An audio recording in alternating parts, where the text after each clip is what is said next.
Now on Overnights, I believe in reason and common sense. Leith Van Onselen from Macro Business with the Treasury of Common Sense. Common sense never goes out of style. Indeed. Good morning, Leith. Thank you for doing this. Yeah, g'day, Mike. How are you? I'm very well, thank you.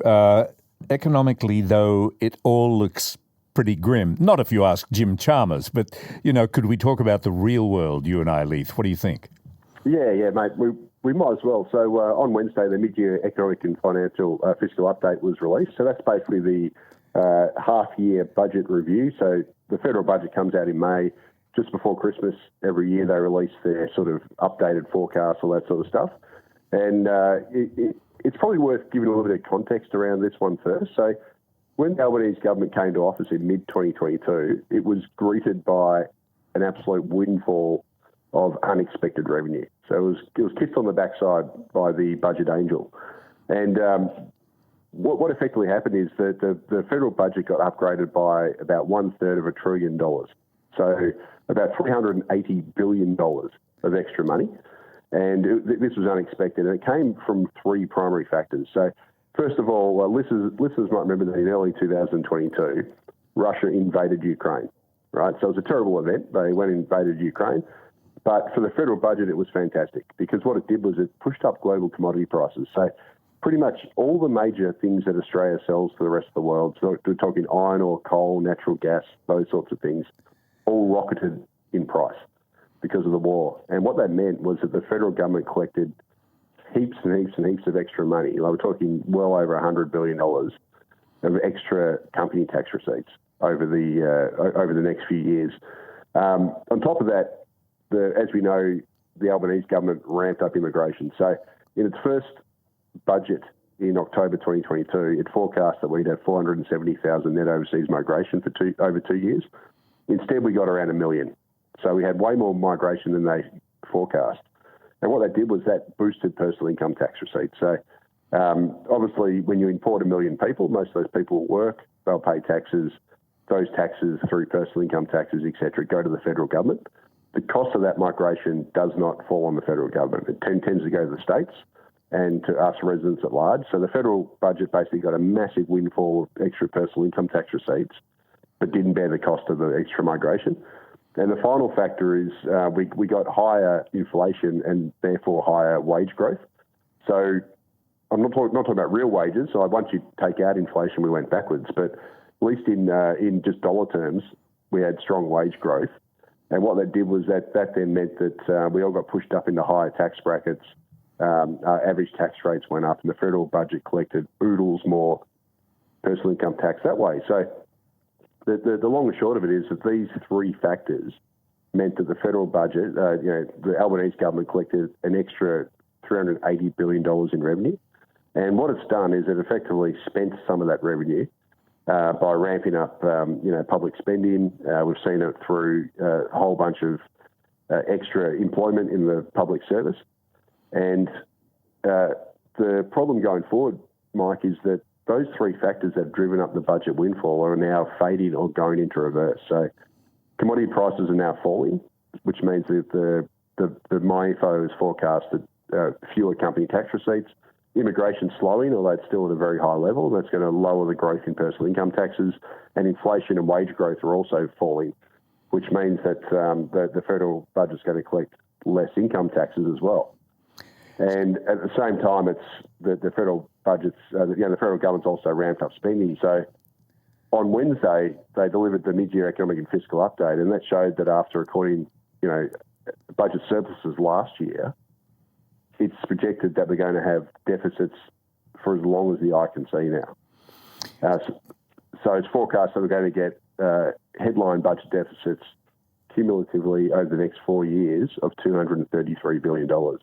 And that's a markup of about $34 billion from the May budget. And the budget is now projected to be in deficit for the next decade.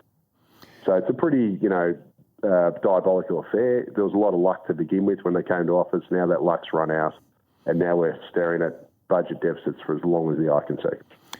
So it's going to be interesting what they promise come election time. Tell me what you think. But personal income taxes generate such a high percentage of what the government collects, but I don't know, they'd be pretty daring to want to put that up. So the only answer seems to be broaden, apart from the fact that, as I read it, they're pushing off some spending so it just doesn't show up before the election. That's right, yeah. So what they're doing is they're going to try and push what they can till after the election. So basically it'll be the next government's fault. But also what they have flagged is we're going to get some more cost of living relief. So as listeners will know, the federal government has given us some energy rebates, some rental rebates. Really, those are just things to paper over their own policy failures. So we've engineered. We've gone from being one of the lowest energy cost countries in the world, a decade or so ago, to now having some of the most expensive gas and electricity prices in the world.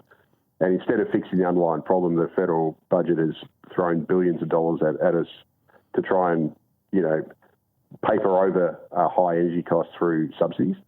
And I think this budget will just double down on that and throw out some more subsidies that way. We're also likely to get some more, subsidies to paper over their rental crisis that they generated by bringing in an obscene amount of migrants and overloading the supply side of the housing market. So those are the sorts of things we want to see. But really what we need is broad-based tax reform, similar to what was recommended in the 2010 Henry Tax Review. So we are ridiculously reliant on personal income taxes in this country, and it's a pretty stupid position to be in when you have an ageing population and the share of people working and paying income tax in the country is projected to shrink as people head into retirement. So what we need to do is we need to shift the tax base away from that. We've got to stop forever slugging workers through higher and higher taxes and basically shift towards taxes on consumption. Resources is probably the main one we should do, and try and spread the load a bit better. And also, we obviously the federal government obviously needs to also, rein in their expenditure as well. So one of the biggest pressure points on the federal budget is the NDIS. So that's up until now, since about 2015, has been growing at an annual rate of about 20%. It's currently costs nearly $50 billion per annum, and it's projected to cost nearly $100 billion per annum in a decade. And that's one of the reasons why the budget's going to swing into deficit, because we're not going to get this massive revenue windfall again. The factors that gave us this unforeseen revenue windfall are reversing, but at the same time, the government has locked us into these really high expenditure programs like the NDIS. And it's, we're sort of in a bit of a unsustainable footing there, and they need to get the costs of that under control. So no matter what, it looks like for the next, 10 years, it's going to be pretty tough. Yeah, absolutely. Look, you never know. There might be another war or something, which, I hope there isn't. That's a bad reason to have it. But, there could be some sort of left field thing happen, which then pushes commodity prices through the moon, which then leads to another sort of windfall of company tax receipts. But even those sorts of things actually can hurt us individually. So, for example, when Russia invaded Ukraine, yes, it was great for the federal budget. They got all this extra money from, coal prices going up, gas prices going up, etc. But us as Australians, we suffered because the gas price went through the roof, coal rose, our gas and electricity prices soared. So we ended up actually being worse off, but the federal budget was better off. But then the federal budget's then using some of that money they got to then give us subsidies to paper over the rise in our prices, in our costs. So you never know, but, assuming we don't have another major war, which obviously pushes up commodity prices, yes, we're facing officially a decade of budget deficits.